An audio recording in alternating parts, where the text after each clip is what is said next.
आणि आता मुंबई आणि पुण्यामध्ये काय घडलं तेही आपण पाहूया। ठाणेकरांनाही पाणी कपातीपासून दिलासा। मुंबई पालिकेकडून 10% पाणी कपात रद्द। सोमवारपासून ठाण्यातील पाणी पुरवठा सुरळीत होणार। पुण्यातील पूरबाधितांची घरांची संख्या जवळपास 375 इतकी। जिल्हाधिकारी 2 दिवसांमध्ये अहवाल राज्य शासनाला पाठवणार।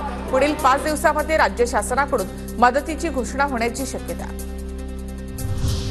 दौंडमध्ये इलेक्ट्रॉनिक इंटरलॉकिंगच्या कामासाठी मध्य रेल्वेवर 29 जुलै ते 1 August mega block. Nanded Panvel Secunderabad LTT Duronto Shirdi Dadar express रद्द। नवी मुंबईतील बेलापूरमध्ये 3 मजली इमारत कोसळली। दोघांचा मृत्यू। ढिगाऱ्याखालील 52 जणांची सुखरूप सुटका। पुण्यातील एकतानगर परिसरामध्ये युद्धपातळीवर स्वच्छता सुरू। पुराचं पाणी ओसरल्यानंतर पालिका कर्मचाऱ्यांकडून स्वच्छता, रोगराई पसरू नये यासाठी पुणे पालिकेकडून औषधांची फवारणी। मावळमधील पर्यटन बंदीच्या आदेशाला पर्यटकांकडून केराची टोपली।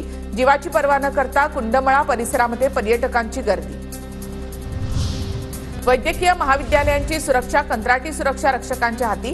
17 वैद्यकीय महाविद्यालय आणि संलग्न रुग्णालयांमध्ये 831 सुरक्षा रक्षकांची नियुक्ती करण्यात येणार। मुसळधार पावसामुळे पुण्यामध्ये खड्ड्यांचं साम्राज्य। वाहनधारकांना नाहक त्रास। नेहमी गर्दीनं गजबजलेल्या आणि विविध शहरांसोबत जोडणारा महत्त्वाचा दुवा असलेल्या पुणे रेल्वे स्थानकाचं 100व्या वर्षामध्ये पदार्पण। रेल्वे प्रवासी संघाकडून केक कापून आनंद उत्सव साजरा।